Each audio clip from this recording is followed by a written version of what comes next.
안녕하십니까? 잘 지내셨어요? 우리 이삭이가 예배 잘 드려서 너무 감사합니다. 매날 제가 오늘 새벽에도 기도하고 어제도 기도하고 때마다 우리 이삭이랑 애누기 위해서 기도를 많이 하는데 감사합니다. 오늘 말씀 제목은 영광스러운 부활입니다. 요절 15장 58절을 다 같이 읽겠습니다. 15장 58절입니다. 시작. 그러므로 내 사랑하는 형제들아, 견실하며 흔들리지 말고 항상 주 일에 더욱 힘쓰는 자들이 되라. 그는 너희 수고가 주 안에서 헛되지 않는 줄 알리라. 은혜로우신 주님, 오늘도 저희가 살아계신 성부 하나님, 성자 하나님, 성령 하나님께 예배 드릴 수 있도록 은혜 주심을 감사합니다. 한 주간에 우리의 많은 허물과 죄를 예수님의 피로 용서하여 주시고 이 시간에 하나님의 말씀으로 은혜와 복을 주십시오. 저희가 말씀을 잘 깨닫고 은혜를 받고 믿음과 순종으로 반응하도록 도와주시옵소서. 주님을 기쁘시게 하는 예배가 되기를 기도합니다. 예수님의 이름으로 기도하였습니다. 아멘. 우리가 지난 시간에 예수님께서 죽은 자 가운데서 다시 살아나셔서 부활의 첫 열매가 되셨기 때문에 예수님께 속한 사람, 예수 믿는 우리도 예수님이 재림하실 때 부활한다는 것을 배웠죠. 그러면 우리가 어떻게 다시 살아나며 또 어떠한 몸으로 부활하게 됩니까? 그리고 장차 부활할 것을 정말 믿고 소망하는 사람은 현재 어떻게 살아야 마땅하는가 배울 수 있기를 기도합니다. 아멘. 제1장 죽은 자들이 어떻게 다시 살아나며 어떠한 몸으로 오느냐 35절에서 49절 말씀입니다. 35절을 다 같이 읽을까요? 35절입니다. 시작. 누가 보기를 죽은 자들이 어떻게 다시 살아나며 어떠한 몸으로 오느냐 하리니. 이 질문은 두 가지입니다. 첫째는 죽은 자들이 어떻게 다시 살아나느냐 하는 것이, 둘째는 죽은 자들이 그러면 어떠한 몸으로 살아나느냐 하는 겁니다. 먼저 죽은 자들이, 사람이 죽었는데 죽은 자가 어떻게 다시 살아납니까? 사람이 죽어서 땅에 묻히면 몸은 썩고 뼈만 남습니다. 물론 이제 사람을 화장을 하게 되면 뼈도 없어요. 재만 남습니다. 그런데 이렇게 죽은 사람이 어떻게 다시 살아납니까? 뼈만 남거나 재만 남았는데 그 뼈와 재가 어떻게 살아납니까? 트랜스포머처럼 될까요? 그거 안 되겠죠? 다음으로는 이렇게, 첫째는 사람이 죽으면 이렇게 썩고 매장을 하든 수목장을 하든 또 화장을 하든 썩고 결국 이제 흙으로 재가 되는데 이 사람이 어떻게 살아나는가? 둘째는 죽은 자들이 어떠한 몸으로 다시 살아나는가 하는 겁니다. 예를 들어 우리가 만약에 다시 살아난다면, 부활한다면 어린아기의 모습으로 부활합니까? 아니면 젊은 청년의 모습으로 부활합니까? 아니면 죽기 바로 직전에 늙고 병든 모습으로 부활합니까? 만일 늙고 병든 모습으로 부활한다면 그 부활은 별로 기쁘지 않을 겁니다.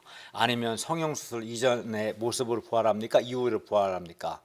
이전으로 부활하면 돈이 좀 아깝죠. 이렇게 첫 번째 질문, 그 죽은 자들이 어떻게 다시 살아나는가? 이렇게 죽으면 흙이 이렇게 재만 남는데 어떻게 살아나는가에 대해서 사도 바울은 씨가 죽으면 어떻게 다시 살아나는가? 씨를 예로 들어서 부활을 설명합니다. 참 잘 들어보세요. 바울은 씨 알죠? 여러분 씨를 보셨어요? 진달래 씨도 있고 개나리 씨도 있고 튤립도 있고 벚꽃 씨도 있고 다양한 씨가 있는데요. 씨가 이제 땅에 묻히고 죽으면 이제 그 생물학적으로는 눈과 배젖이 배눈인가요? 분해가 되고 그렇게 표현하지만 어쨌든 씨가 땅에 떨어져 심겨져 죽으면 하나님께서 그 뜻대로, 하나님의 뜻대로 각 종자, 각 씨에게 형체를 주시는 것처럼 마찬가지로 우리가 죽으면 하나님께서 그 뜻대로 우리 각 사람에게도 부활의 몸을 주신다고 말씀합니다. 즉 씨가 죽으면 어떻게 돼요? 씨가 죽으면 끝이에요. 만약에 요즘 저는 튤립이 너무너무 아름다운데 튤립 씨를 심었어요. 씨가 죽었어요. 그러면 그 끝이에요? 아니면 그 죽은 씨가 살아나서 꽃이 됩니까? 그죠? 씨가 죽으면 부활하듯이 부활하죠. 마찬가지로 우리도 죽으면 부활한다고 말씀합니다. 씨가 죽으면 다시 살아나서 예쁜 꽃이 되듯이 우리도 죽으면 다시 살아난다고 말씀합니다. 물론 이제 부활체를 갖겠죠. 36에서 38절을 보십시오. 어리석은 자여 네가 뿌리는 씨가 죽지 않으면 살아나지 못하겠고 또 네가 뿌리는 것은 장래의 형체를 뿌리는 것이 아니요 다만 밀이나 다른 것의 알맹이 뿐이로되. 그렇죠. 만약에 튤립 씨를 뿌리지 튤립 몸을 뿌리진 않잖아요. 튤립 형체를 뿌리진 않죠. 그러나 어쨌든 종자를 뿌리면 어떻게 됩니까? 하나님이 그 뜻대로 그에게 각 종자, 각 씨에게 각각의 몸을 형체를 주시되 각 종자에게 그 형체를 주시느니라. 여기서 이제 형체는 몸을 가리키는 표현입니다. 여러분이 알다시피 씨앗은 아주 작고 볼품이 없어요. 아무리 큰 씨앗도 대체로 아마 우리 손톱 정도밖에 안 될 겁니다. 씨앗을 보고 막 아름답다. 수박 씨앗이 너무너무 아름답다. 진달래 꽃이 아름답다. 뭐 그런 사람은 없을 겁니다. 하나도 솔직히 안 아름답죠. 안 아름답죠.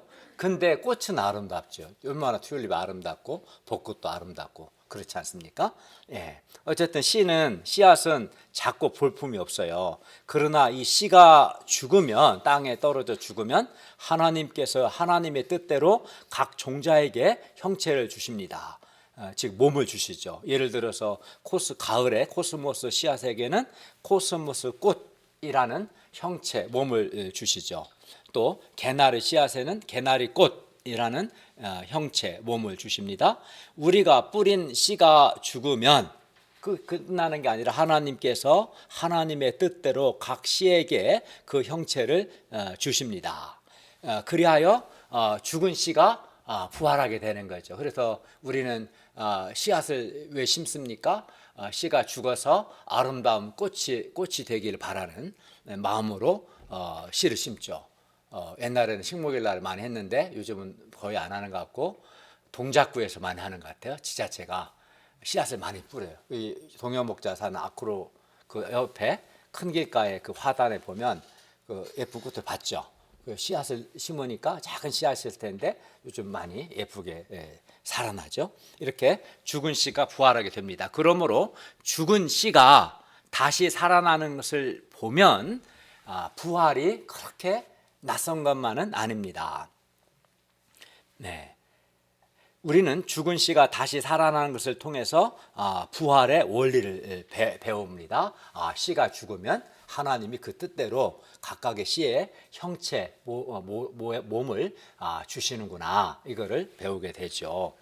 죽은 씨가 각각의 형체, 각각의 몸으로 부활하듯이 우리 죽은 몸도 부활합니다. 그러니까 현재 우리 육의 몸은 뭐에 해당되는가요? 씨에 해당되는 거죠. 그리하여 씨가 죽으면 하나님께서 그 뜻대로 각 씨에게 각각의 형체를 주시는 것처럼 우리 현재 육의 몸이 죽으면 우리 육의 몸이 하나의 씨앗이 되어서 하나님이 그 뜻대로 우리 각 사람에게 각각의 부활의 몸을 주십니다. 그 신태진 목사님이 예수 믿잖아요. 그래서 신태진 목사님이 죽으면 어떻게 되겠어요? 하나님께서 하나님의 뜻대로 우리 신태진 목사님에게 아름답고 영광스러운 부활의 몸을 주실 겁니다. 아마 깜짝 놀랄 거예요. 내가 이렇게 영광스러운가. 지금도 멋지지만 부활의 모습 훨씬 더 아름답고 영광스럽겠죠. 그 각 사람에게 부활의 몸을 주십니다. 분명히 부활의 몸이 있고 하나님께서 그 뜻대로 각 사람에게 부활의 몸을 주십니다.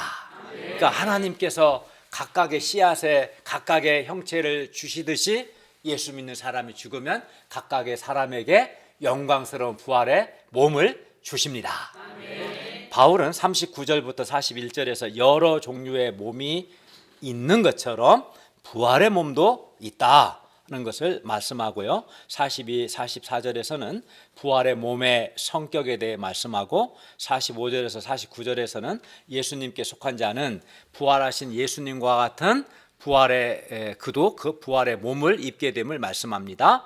그리고 50에서 58절에서는 다시 한번 우리 신자들이 반드시 부활할 것을 말씀하고, 따라서 부활을 믿고 부활을 소망하는 사람은 현재 어떻게 살아야 하는가 결론적인 권면을 합니다.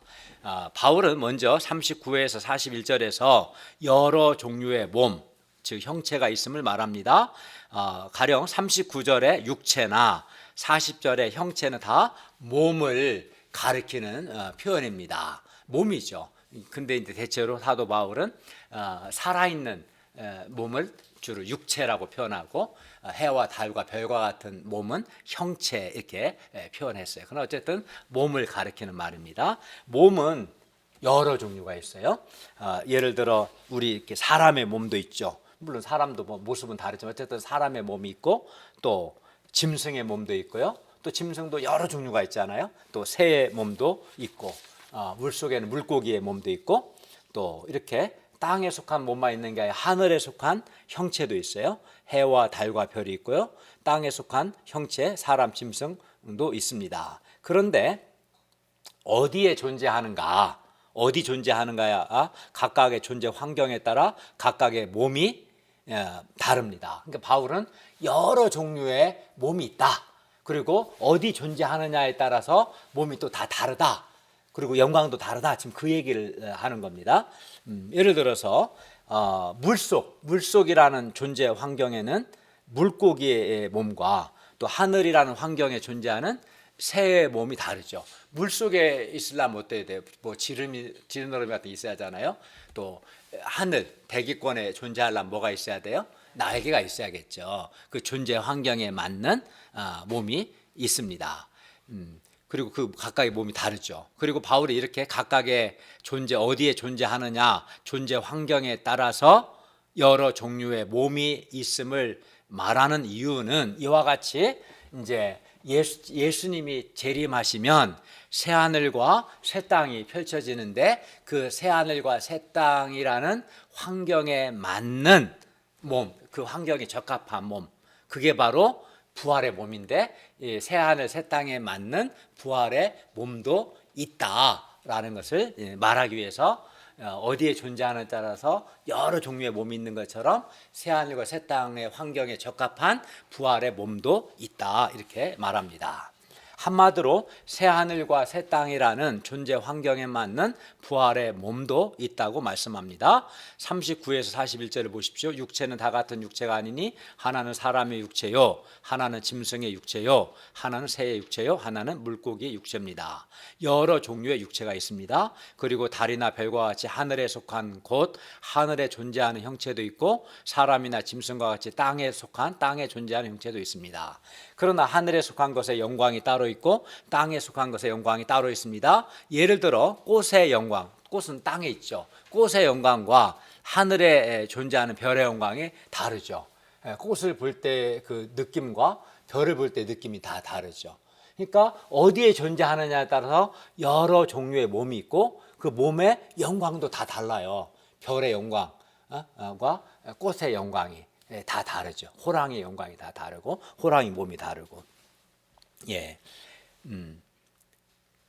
예를 들어 이제 꽃의 영광과 별의 영광이 다릅니다. 해의 영광이 다르고 달의 영광도 다르고, 하늘에 속한 형체 중에서도 해와 달과 별의 영광이 다 달라요. 근데 또 별과 별의 영광이 다릅니다. 좀 큰 별과 작은 별의 영광이 다 다르겠죠. 즉 각각의 몸도 다 다르고 각각의 영광도 다 다릅니다. 여기서 바울이 말하고자 하는 것은 각각의 존재 환경, 땅에 존재하느냐, 하늘에 존재하느냐, 물속에 존재하느냐, 지구 바깥에 존재하느냐, 어디 존재하느냐에 따라서 각각의 몸, 사람의 몸, 짐승의 몸, 새의 몸, 물고기 몸, 해, 달, 별과 같은 여러 몸이 있는 것처럼 예수님이 재림하신 후에 새하늘과 새 땅이 존재하고, 그 새하늘과 새 땅에 맞는 부활의 몸도 있고 부활의 영광도 따로 있다는 것입니다.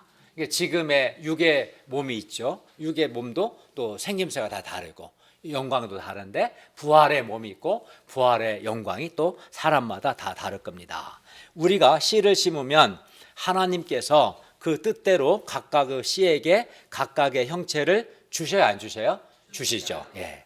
개나리 씨에는 개나리 꽃을 주시고 목련 씨에는 목련 꽃을 주십니다. 그리고 개나리 씨와 개나리 꽃은 어때요? 제가 이제 막 카톡에 다 사진을 보내드렸는데 받으셨겠죠? 개나리 씨와 개나리 꽃은 존재는 동일하지만, 그죠? 그러나 그 모습은 다 다르죠. 그러니까 개나리 씨앗과 개나리 꽃의 모습이 같아요, 달라요? 다르죠. 근데 땅에 심겨져 죽은 그 개나리 씨가 개나리 꽃이 되니까 같은 존재죠. 그러나 개나리 씨앗과 개나리 꽃은 모습은 다르다.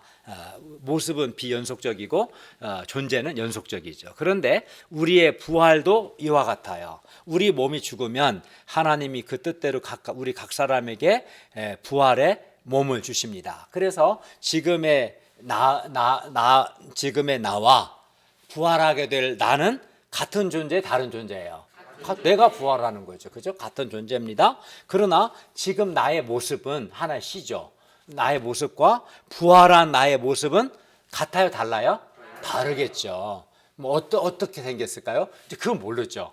우리가 씨앗만 보면은 딱 씨앗만 보고 어떻게 알겠어요? 씨앗을 심고 나오는 꽃을 보고 이게 튤립 씨구나 이렇게 아는 것처럼 지금은 모르죠. 왜냐하면 우리 꽃은 이미 다 봤지만 부활의 모습은 아직 안 봤기 때문에 아직 모르죠. 그러나 적어도 이 육의 몸보다 훨씬 더 영광스럽고 뒤도 나오지만 아름다운 부활의 몸일 것이다. 그거 하나는 분명하죠. 그죠? 씨하고 꽃하고 비교가 안 될 만큼 부활의 몸은 훨씬 더 아름답고 영광스러울 겁니다. 예. 그러므로 아까 처음에 질문했던 사람이 죽으면 어린아이로 다시 살아나냐? 뭐 청년의 모습으로 살아나냐? 죽기 직전의 모습 살아나냐? 이런 질문은 어리석은 질문이죠. 청년이든 어린 아기든 죽기 직전의 늙은이든 한마디로 씨앗인 거예요. 씨앗. 그죠? 씨앗이 씨앗으로 살아나는 게 아니라 씨앗을 심으면 하나님이 그 뜻대로 꽃을 주시잖아요. 그러니까 육의 몸으로 우리가 부활하는 게 육의 몸이 죽으면 영광스러운 부활의 몸을 주시기 때문에 이 육의 몸과는 전혀 다른 부활의 몸을 하나님이 주시는 거죠. 하나님께서 그 뜻대로 각 종자, 각 씨, 알맹이에게 씨와는 전혀 다른 몸을 주십니다. 마찬가지로 하나님께서 그 뜻대로 우리 각 사람에게 지금의 내 몸과는 전혀 다른 영광스러운 부활의 몸을 주실 겁니다. 그러면 장차 우리가 부활하게 될 이 부활의 몸의 성격이 어떠합니까? 부활의 몸은 현재 우리의 육의 몸, 여기서 육의 몸은 지금 부활하기 전의 몸을 가리키는데요. 부활의 몸은 이 육의 몸과 성격이 완전 다릅니다. 42절에서 44절은 장차 우리가 부활하게 될 부활의 몸의 성격에 대해 말씀합니다. 우리가 지금 장차 부활의 몸의 구체적 모습은 알 수 없어요. 제가 마치 우리 선혜가 엄마 뱃속에 있을 때 둘째가 어떤 모습일까 굉장히 궁금했거든요. 일단 또 아무리 그 상상을 해도 짐작이 안 되죠. 태어나고 보니까 이런 아이였구나 아는 거잖아요. 그렇지 않아요? 예. 근데 부활의 몸도 마찬가지죠. 부활의 모습이 그림이 그려져 안 그려지잖아요. 그죠? 그러나 하나님이 그 뜻대로 각 사람에게 영광스러운 부활의 몸을 주시겠죠. 그래서 부활의 몸의 모습은 우리가 알 수 없지만 그러나 부활하게 될 우리 몸의 성격은 지금 알 수 있어요. 42에 44절 그걸 말합니다. 42에 44절 보십시오. 죽은 자의 부활도 그와 같으니 썩을 것으로 심고, 지금 육의 몸은 썩는 거죠. 썩을 것으로 심고 부활의 몸은 썩지 아니할 것으로 다시 살아나고, 욕된 것으로 심고 영광스러운 것으로 다시 살아나며, 약한 것으로 심고 강한 것으로 다시 살아나며, 육의 몸으로 심고 신령한 몸으로 다시 살아나니 육의 몸이 있은즉 또 영의 몸이 있느니라. 여기서 신령한 몸과 영의 몸은 같은 단어입니다. 헬라어로 같은 말이에요. 여기서 심고 다시 살아나며가 반복됩니다. 마치 땅에 씨앗을 심으면 꽃으로 다시 살아나듯이. 따라서 부활은 씨의 원리와 같습니다. 우리가 먼저 심어야 돼요. 우리 육의 몸을 심으면 뭘로 다시 살아나요? 부활의 몸으로 다시 살아나는 거죠. 씨앗을 심으면 꽃으로 다시 살아나듯이 우리 육의 몸을 심으면 이제 죽는 거겠죠. 부활의 몸으로 다시 살아납니다. 그리고 부활하기 전의 몸과 부활한 후의 몸, 즉 부활하기 전에 이 육의 몸과 부활의 몸은 완전 대조적입니다. 부활하기 전 현재 우리 몸은 어때? 지금 육의 몸은 썩고 욕되고 약합니다. 또 육의 몸이죠. 우리 몸은 결국 다 썩습니다. 우리 외모는 어떻습니까? 시간이 지나면 노화를 경험하죠. 늙고 쭈글쭈글해지고 피부도 탄력을 잃어버리고 그러다가 병들고 죽고 썩습니다. 젊었을 때 아무리 몸짱 얼짱이었던 사람들의 몸도 썩고 머리 좋고 능력 많은 사람의 몸도 썩습니다. 죽습니다. 그리고 우리 몸이 썩는다는 이 사실을 조금만 진지하게 생각해 보면 정말 슬프고 허무합니다. 그 자기 막 피부가 노화가 진행되고 병들고 약한 자기 모습을 보고 유쾌할 사람이 어디 있겠어요. 그러다 언젠가는 죽겠죠. 다음으로 우리 몸은 욕됩니다. 여기서 욕되다는 것은 죄악되다는 뜻입니다. 우리 몸이 죄의 도구가 되어버렸기 때문입니다. 우리는 자주 죄에 넘어집니다. 우리 마음은 거룩하고 순결한 삶을 살고 싶으나 우리는 반복해서 죄에 넘어질 때가 있습니다. 이런 우리 자신을 바라볼 때 우리는 우리 몸이 욕되다라는 것을 인정하지 않을 수 없습니다. 우리 몸이 욕되지 않다면 얼마나 좋겠습니까?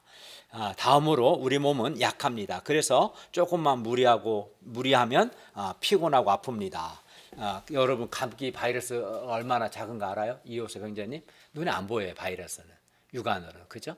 현미경으로나 보죠. 근데 눈으로 보이지도 않는 그 작은 감기 바이러스가 몸에 들어오면 어떻게 돼요? 막 열도 나고 몸살도 있고 기침도 하고 그렇지 않아요? 콧물도 나고 그 눈에 보이지도 않는 그 작은 감기 바이러스에도 우리 몸은 취약합니다. 코로나19 오미크론에 감염되면 보통의 사람의 경우 일주일 정도 목에 통증이 있거나 기침을 하거나 가래가 있다고 합니다. 그러나 기저질환이 있거나 노인들의 경우는 죽을 수도 있습니다. 우리나라는 굉장히 관리가 잘 됐는데도 2만 명 이상이 코로나로 죽었어요. 그런데 미국 같은 나라는 몇십만 명 이상이 죽었답니다. 전쟁에서 죽은 사람보다 코로나19에 걸려 죽은 사람이 더 많다고 해요. 비극이 있죠. 또 이 코로나19가 사람에 따라서는 이렇게 후유증 오래 가요. 우리 소한나 선교사님도 이번 수요일 날 CI 선교사님 강의 때 들어오셨는데 그 한사라 선교사님 그러지 않았어요? 후각과 미각을 아직도 다 회복하지 않았다고 몇 달 됐는데도 사람에 따라서는 후유증이 오래 갈 수도 있어요. 또 작은 암세포 저는 주변에 작년에도 아는 목사님이 췌장암으로 돌아가시는 거 봤고 그 작은 암세포 하나 때문에 생명을 잃기도 합니다. 그만큼 우리 몸이 약하죠.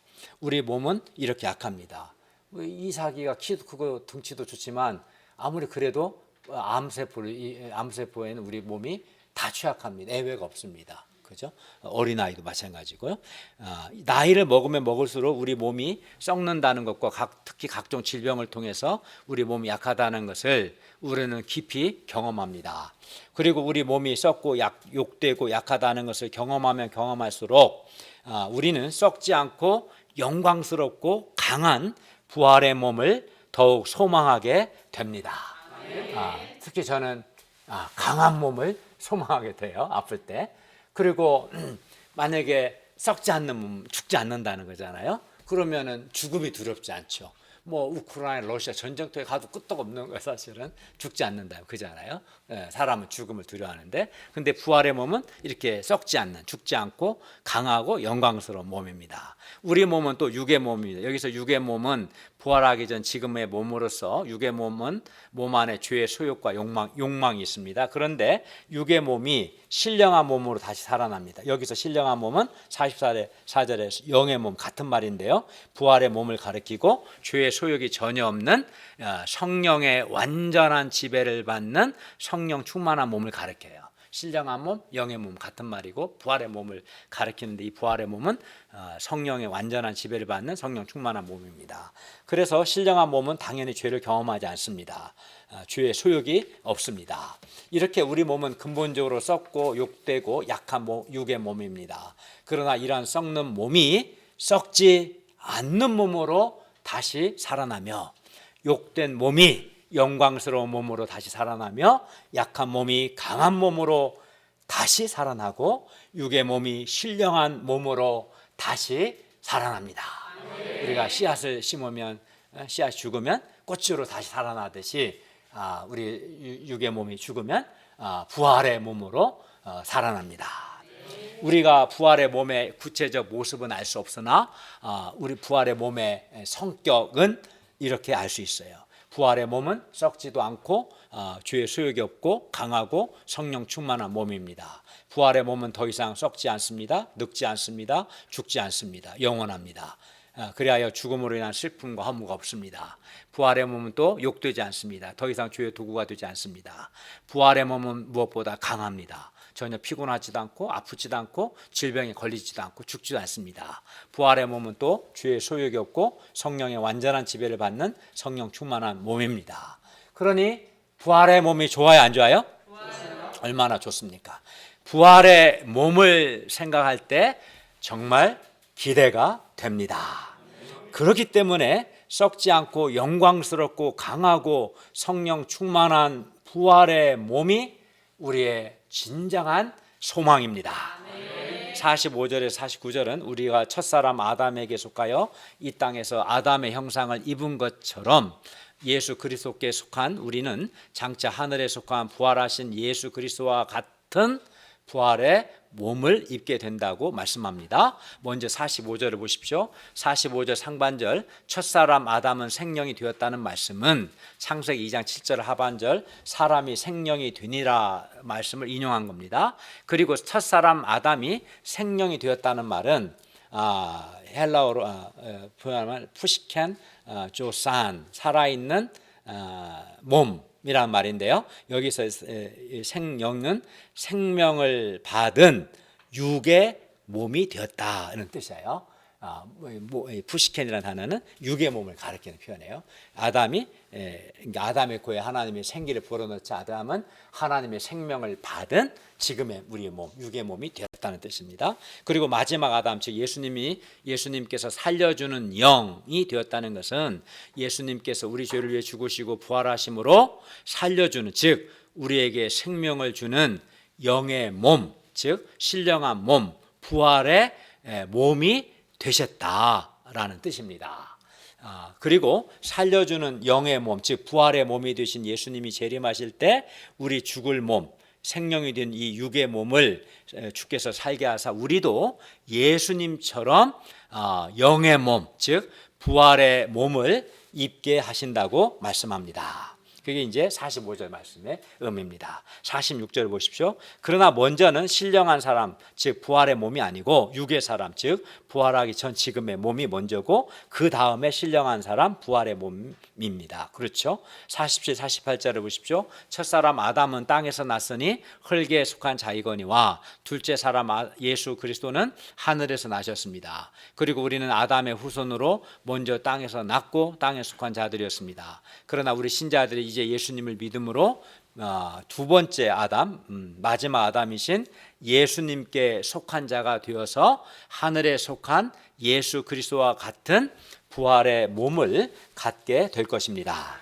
49절을 보십시오. 우리가 흙에 속한 자, 즉 첫사람 아담의 형상, 아담의 형상은 육의 몸이죠. 육의 몸을 입은 것처럼 또한 하늘에 속한 이, 즉 예수 그리스도의 형상, 예수 그리스도의 형상은 부활의 몸이죠. 부활의 몸을 입게 됩니다. 즉 예수님과 같은 부활의 몸을 입게 됩니다. 우리에게 예수 그리스도 안에서 썩지 않고 영광스럽고 강하고 죄의 소욕이 없는 신령한 성령 충만한 부활의 몸을 주시는 하나님께 감사와 찬송을 드립니다. 만약에 하나님께 뭘 구하겠어요? 이보다 더 좋은 걸 구할 수 있을까요? 하나님 돈 100억 주세요. 그러면 좋겠죠. 100억 있어도 내가 부활의 몸을 입지 않으면 그 몸은 늙고 병들고 죽고 썩고 예수 안 믿으면 죽은 후에 불못에 던져져요. 그러니까 그 100억이 진정한 소망은 아닌 거죠. 그죠? 안 그러겠습니까? 이 부활의 몸이 정말 진정한 소망이고 부활의 몸을 주신 하나님께 감사를 드립니다. 아무리 생각해 봐도 썩지 않고 영광스럽고 강하고 성령 충만한 이 부활의 몸보다 더 좋은 것은 세상에 없습니다. 한번 찾아보세요. 정말 뭐 외제차 100대를 갖다 준다 해서 부활의 몸보다 더 좋을까요? 근데 우리 몸이 늙고 병들고 죽으면 아무 다 소용없는 거죠. 그죠? 네. 부활의 몸보다 더 좋은 건 없습니다. 세상의 그 어떤 것도 부활의 몸보다 더 좋지는 않습니다. 우리에게 부활의 몸이라는 가장 좋은 것, 최고의 것, 최상의 것을 주시는 하나님께 감사를 드립니다. 아멘. 하나님은 우리를 사랑하사 우리에게 영광스러운 부활의 몸이라는 가장 좋은 것, 최고의 것, 최상의 것을 주십니다. 아멘. 제2장 항상 주의 일에 더욱 힘쓰는 자들이 되라. 50에서 58절 말씀입니다. 50절을 보십시오. 혈과 육, 즉 육의 몸은 하나님 나라 새 하늘과 새 땅을 이어받을 수 없고 또한 썩는 것은 썩지 아니하는 것을 유업으로 받지 못합니다. 우리 신자들이 세상에서는 혈과 육의 몸을 입고 살지만 썩을 수밖에 없는 이 혈과 육의 몸으로는 썩지 않은 하나님 나라를 유업으로 받을 수 없다고 합니다. 그러므로 우리가 하나님 나라 즉 새하늘과 새 땅을 유업으로 받기 위해서는 반드시 우리가 썩지 않고 죽지 않는 신령한 몸 즉 부활의 몸으로 우리가 변화되어야 합니다. 그러면 언제 우리가 부활의 몸으로 변화될까요? 언제 우리 몸이 죽지 않고 썩지 않는 부활의 몸으로 변화됩니까? 51절에서 53절을 보십시오. 보라 내가 너에게 비밀을 말하노니 우리가 다 잠잘 것이 아니요 다 죽어 있는 상태로 끝나지 않는다는 거예요. 마지막 나팔의 순식간에 홀연히 다 변화되리니 나팔 소리가 나매 죽은 자들이 썩지 아니할 것으로 다시 살아나고 우리도 변화되리라.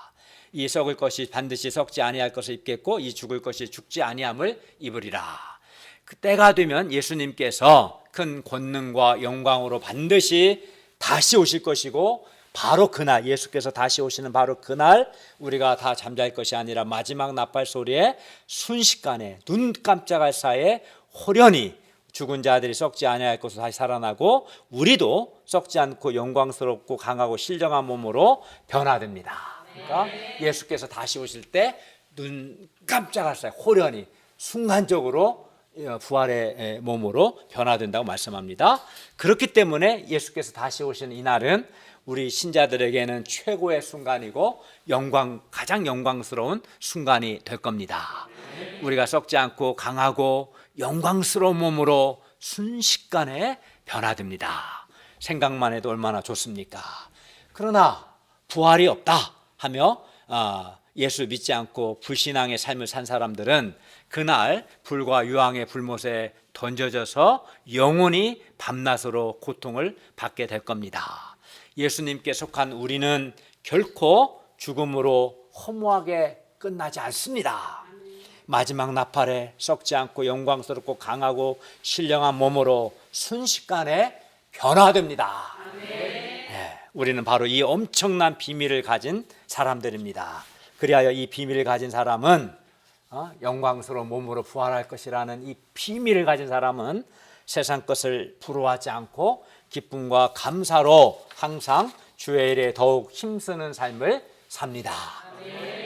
아니 썩어 없어질 세상 것들 또 내 몸도 늙고 병들고 죽는데 그게 뭐가 부럽겠습니까? 안 그래요? 그 세상 것 자체도 썩고 없어지고 또 내 자신이 죽으면 아무 소용없는 거잖아요. 그것이 부러운 게 아니라 영광스러운 부활의 몸이 정말 부러운 거죠. 그러면 여러분에게도 이 비밀이 있습니까? 저에게는 이 비밀이 있습니다.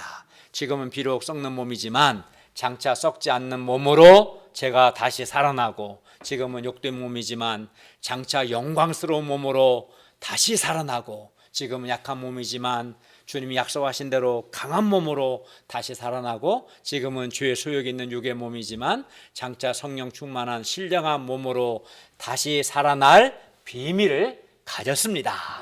그리고 저에게 이 비밀이 있기 때문에 저는 눈에 보이는 세상 것들을 부러워하지 않고 나에게 이 비밀을 주신 주님을 위해 기쁨과 감사로 하나님을 섬길 수 있습니다. 하나님께서는 지금까지도 그랬던 것처럼 결코 우리를 실망시키지 않으실 겁니다. 그래서 부활의 소망에 대한 이 비밀을 가진 사람들의 삶은 어려움이 있을지라도 근본적으로 밝고 기쁨이 있고 소망이 있습니다.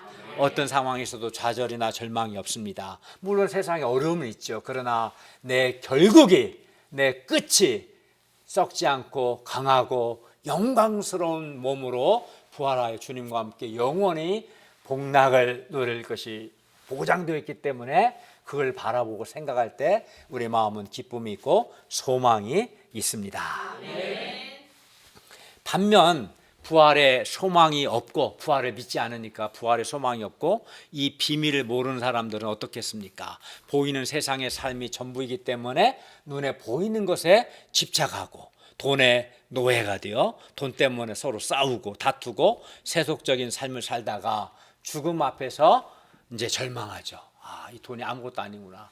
내 늙고 병들고 나에게 건강, 영원한 생명은커녕 건강도 보장해주지 못하고 마음에 기쁨을 주지 않는구나. 내가 헛살았구나. 그걸 깨닫게 될 겁니다. 부활의 소망이 없는 사람은. 그러나 우리에게는 영광스러운 부활의 소망에 대한 비밀이 있다는 것이 얼마나 감사합니까? 54절을 보십시오. 이 썩을 것이 썩지 아니함을 입고 이 죽을 것이 죽지 아니함을 입을 때에는 사망을 이기리라고 기록된 말씀이 이루어집니다. 곧 사망, 죽음을 이깁니다. 이에 바울은 감격하여 외칩니다. 55, 56절을 보십시오. 사망아, 너의 승리가 어디 있느냐? 사망아, 네가 쏘는 것이 어디 있느냐? 사망이 쏘는 것은 죄요, 죄의 권능은 율법이라. 지금까지 사망은 우리에게 죄의 화살을 쏘았고 사망이 쏜 죄의 화살을 맞은 사람은 다 죽었고 지금도 죽어가고 있습니다. 사망의 능력은 죄에서 나오고 율법에 기초합니다. 사망이, 죽음이 왕노릇하게 된 것은 죄 때문이고 죄의 정죄는 율법에 근거합니다. 모든 사람이 사망 앞에 다 졌습니다. 사망을 이기지 못하고 다 죽었고 죽어갑니다. 그러나 하나님께서 우리 주 예수 그리스도로 말미암아 우리에게 이 죽음, 사망에 대한 승리를 주셨습니다. 57절을 보십시오. 우리 주 예수 그리스도로 말미암아 우리에게 승리를 주시는 하나님께 감사하노니. 우리 주 예수 그리스도로 말미암아 우리에게 죽음, 사망에 대한 승리를 주신 하나님께 감사와 찬송을 드립니다. 예수님께서 우리 죄를 위해 우리 대신 십자가에 죽으시고 우리의 죄 문제를 해결해 주셨고 부활의 첫 열매가 되셔서 우리에게 영광스러운 부활의 소망을 주셨습니다. 그리하여 우리 신자들은 예수 그리스도로 말미암아 죽음에 대하여 부활하기 때문에 죽음에 대하여 승리를 하게 되었습니다. 그렇기 때문에 신자들은 죽음을 이긴 승리자들입니다. 알렉산더는 젊은 나이에 많은 전투에서 승리하고 여러 나라를 정복했습니다. 그러나 그는 죽음에 대해서는 승리하지 못했습니다. 죽음에 대해서는 패배자요, 실패자요. 그는 죽었습니다. 그러므로 그는 진정한 승리자가 될 수 없습니다. 그러나 예수 믿는 신자들은 진정한 승리자입니다. 왜냐하면 우리는 예수님으로 말미암아 죽음을 이겼기 때문입니다. 여러분, 세상에서 돈도 없고 권력도 없고 원하는 것을 다 얻었을지라도 죽음을 이기지 못한다면, 죽게 된다면 그는 결코 승리자가 될 수 없습니다. 그리고 죽은 후에 불과 유황이 타는 불못에 던져질 자를 어떻게 승리자라 할 수 있겠어요? 세상에서는 막 돈도 많이 벌고 성취도 하고 사람들이 인정도 받고 승리자처럼 보였어요? 잠깐. 근데 이제 늙고 병들고 막 70, 80, 90대에서 죽었어요. 죽은 후에 예수 안 믿고 죽었기 때문에 불못에 던져져 영원한 심판을 받습니다. 그거 과연 승리자입니까? 승리자가 아니죠. 그런 사람은 승리자인 것 같지만 실패자입니다. 반면 예수 그리스도를 믿는 사람들은 주님과 복음 역사를 위해서 많은 고난을 받고 때로는 사람들로부터 오해나 무시를 받기도 하고 그러기 때문에 겉보기에는 별로 승리자가 아니고 패배자, 실패자처럼 보일 때도 더러 있어요. 그러나 실상은 죽음을 이긴 승리자들입니다. 우리는 이미 죄를 용서받았고 이미 영생을 누리고 있고 죽음에 대하여 죽음을 이긴 승리자들입니다. 예수 그리스도로 말미암아 죽음에 대해 승리를 주시는 하나님께 감사를 드립니다. 그러면 이렇게 예수 그리스도로 말미암아 승리를 주시고 또 장차 썩지 않고 영광스러운 강한 부활의 몸을 주시는 하나님을 향해서 우리 신자들은 어떻게 살아야 합니까? 58절을 읽겠습니다. 시작. 그러므로 내 사랑하는 형제들아, 견실하며 흔들리지 말고 항상 주 일에 더욱 힘쓰는 자들이 있더라. 이는 너희 수고가 주 안에서 헛되지 않는 줄 알리라. 예, 우리는 견실하며 흔들리지 말고 항상 주의 일에 더욱 힘쓰는 자들이 되어야 합니다. 왜냐하면 첫째는 주님께서 우리를 죄와 죽음에서 구원하시고 우리에게 영생을 주시고 또 부활을 통한 승리를 주시고, 둘째는 주 안에서 우리의 수고가 결코 헛되지 않기 때문입니다. 우리가 주와 복음 역사를 위해 수고하지만 때로 수고한 만큼 열매가 없을 때가 있습니다. 반면 부활의 소망이 없는 사람들은 이 세상의 삶이 전부니까 당연히 자기 마음과 몸과 시간과 능력과 모든 걸 다 쏟아부어서 돈 벌고 세상적인 성공을 추구합니다. 또 그렇게 하니까 그렇게 돈 벌려고 애쓰니까 돈도 더 벌 수 있겠죠. 또 연봉도 많이 받을 수 있고요. 이때 우리는 이런 사람들이 부럽기도 하고 또 부활의 믿음과 소망 가운데 항상 주의 일에 힘쓰는 믿음의 삶에 대해서 열매도 없는데 다른 사람은 돈 많이 버는 것 같고 나는 그렇지 않은 것 같을 때 회의나 또는 손해의식 또는 들기도 하고, 이때 이제 흔들릴 수 있습니다. 그러나 우리는 견실하며 흔들리지 말아야 합니다. 왜 그렇습니까? 왜냐하면 우리 수고가 주 안에서 결코 헛되지 않기 때문입니다. 주님께서 우리의 수고를 다 보상해 주십니다. 물론 세상에서의 수고도 보상이 있고 영광이 있긴 합니다. 열심히 공부해서 좋은 대학에 입학하거나 또 좋은 연봉이 많은 직장에 취업할 수 있습니다. 열심히 일하고 성실하게 살면 돈을 많이 벌어 집도 사고 좋은 차도 살고 세상에서 편하고 화려하게 살 수 있습니다. 세상에서의 수고에도 물론 보상이 있고 영광이 있습니다. 그러나 문제는 세상의 수고에 보상이 있어요. 그러니까 열심히 사람들이 공부하고 돈 벌고 노력하지 않겠어요? 그러나 문제는 이러한 세상의 보상과 영광은 죽음과 함께 모두 사라진다는 거예요. 죽음과 함께 사라져요. 그거 자체도 제한되죠. 세상 영광과 세상의 성취와 세상의 성공이 영원하지 않아요. 그 자체도 몇십 년이고 많아봤자 현재에 있을 때고, 그리고 죽으면 그 다 소용없는 거예요. 그게 모든 육체는 풀과 같고 그 모든 영광은 풀의 꽃과 같으니 풀은 마르고 꽃은 떨어집니다. 얼마 전 한두 달 전에 아름답게 폈던 벚꽃이 이미 다 떨어졌어요. 목련도 떨어졌어요. 또 지금 피는 꽃들도 조금 있으면 떨어질 겁니다. 그런데 이렇게 풀이 마르듯이 겨울 되면 풀이 다 말라버리잖아요. 우리 인생도 마르고요. 꽃이 떨어지듯이 인생의 영광도 언젠가는 떨어집니다. 떨어지면 허무하죠. 잠깐 아름다웠는데 떨어져요. 더 이상 영광이 남아있지 않아요. 영광만 안 남은 게 아니라 몸이 말라져, 늙고 병들고 죽습니다. 허무해요. 우리가 온 마음을 드리고 자신의 인생을 들여서 수고하여 얻은 것들이 나중에 죽음과 함께 다 사라진다면 허무하지 않겠습니까? 얼마나 허무하겠어요. 그리고 무엇보다 이러한 수고에 대해서는 물론 세상에서는 보상이 있을지 모르겠지만 주님의 상은 결코 없습니다. 자기 돈 벌려고 한 수고를 대해서 주님 왜 보상하겠습니까? 없습니다.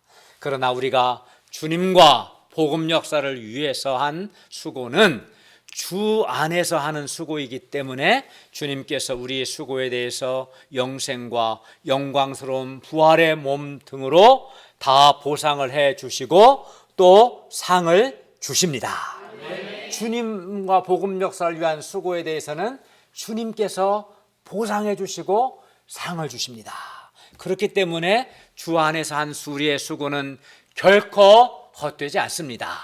세상 수고는 세상에 사는 동안 잠깐만 보상을 받아요. 어떤 거는 열심히 했는데 보상 못 받을 수도 있고, 또 죽음과 함께 세상의 보상은 다 사라집니다. 그러나 주님과 복음을 위해서 주님 안에 산 모든 수고에 대해서는 주님께서 보상해 주시고 상을 주시고 영원한 가치가 있습니다. 우리가 주 안에 사는 모든 수고, 예를 들어서 주님께 우리의 진심과 시간과 물질을 드리고, 또 캠퍼스 전도하고, 양들을 위해서 중보기도 하고, 또 주님의 교회를 위해 헌금하고, 교회 환경을 위해 수고하고, 말씀을 가르치고, 동역자들 양들을 마음과 시간과 돈을 들여서 사랑으로 섬기고, 또 5월 중순에 있는 보험 아카데미를 위해서 기도하고 초청도 하고 적극적으로 교회 와서 환경도 만들고 하는 이러한 수고들은 주님 안에서 하는 수고이기 때문에 결코 헛되지 않습니다. 주님 안에서 하는 수고는 반드시 주님의 보상과 상이 있습니다. 우리가 주 안에 사는 모든 수고는 우리 몸의 영광스러운 부활을 통해서 다 보상을 받고 또 하나님의 상을 받기 때문에 결코 헛되지 않습니다. 결코 손해보지 않습니다. 세상 수고는 한계적이에요. 죽음과 함께 다 없어집니다. 그러나 주 안의 수고는 주님의 보상이 있습니다. 그리고 이 부활은 많은 돈이든 사람들의 인정과 칭찬이든 편하고 화려한 삶이든 그 무엇이 됐든 그 모든 것을 다 능가합니다. 부활은 부활보다 더 가치 있는 건 없습니다. 부활보다, 생각해 보십시오, 부활보다 더 좋은 게 있습니까? 없습니다. 부활은 최고의 보상입니다. 그러므로 우리가 견실하며 흔들리지 말고 항상 주의 일에 더욱 힘쓰는 자가 되기를 바랍니다. 아멘. 그러나 어떤 사람은 자기 일에는 힘쓰는데 주님의 일에는 별로 힘을 쓰지 않습니다. 자기 일을 위해서, 자기 공부를 위해서, 직장 생활을 위해서는 마음과 시간과 돈을 아낌없이 쏟아붓는데 주님의 일을 위해서는 막 시간 내는 걸 아까워하고 돈 들이는 거 아까워하고 수고하는 거 아까워합니다. 인색합니다. 자기가 신자라고 하면서도 주님의 일에 힘쓰지 않는다면 그 사람은 잘못된 신자입니다.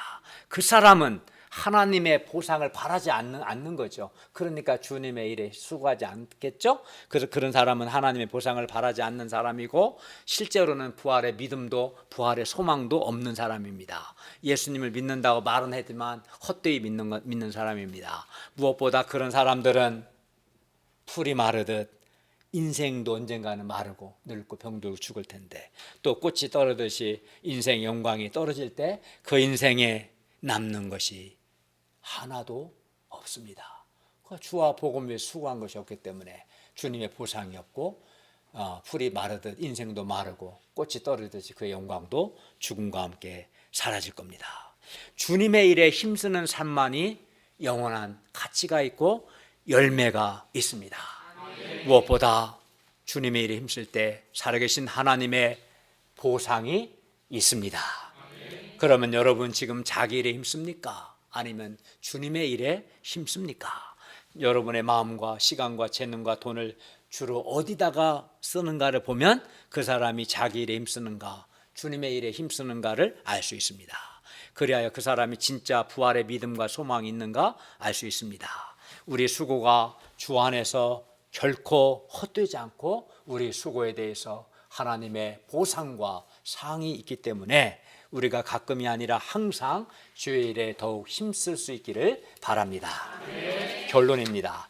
우리 몸의 영광스러운 부활은 우리가 이 땅에서 주와 복음 역사를 위해 수고하고 헌신한 우리의 모든 삶을 다 보상해 주고도 남습니다. 부활은 최고의 보상입니다. 그렇기 때문에 주님 안에서의 수고는 결코 헛되지 않습니다. 우리가 이것을 믿고 견실하며 흔들리지 말고 확신 가운데 항상 주의 일에 더욱 힘쓸 수 있기를 기도합니다. 기도하겠습니다. 은혜로우신 주님, 오늘 말씀을 통해서 씨앗의 원리를 통해서 우리가 죽으면 하나님이 그 뜻대로 우리에게 영광스러운 부활의 몸을 주심을 가르쳐 주셔서 감사하고, 무엇보다 썩지 않고 강하고 영광스러운 신령한 부활의 몸이야말로 가장 좋은 것, 최고의 것, 하나님의 최고의 보상이라는 것을 가르쳐 주시고, 또 우리가 주의 일에 힘쓸 때 주님께서 부활의 몸과 하나님의 상을 통해서 다 보상해 주시기 때문에 주 안에서 하는 수고는 헛되지 않음을 확신하고, 우리가 기쁨과 감사로 주의 일에 더욱 힘쓸 수 있도록 도와주시고, 또 5월에 있을 봄 바이블 아카데미 초청과 역사에 더욱 힘쓸 수 있도록 도와주시옵소서. 예수님의 이름으로 기도하였습니다. 아멘.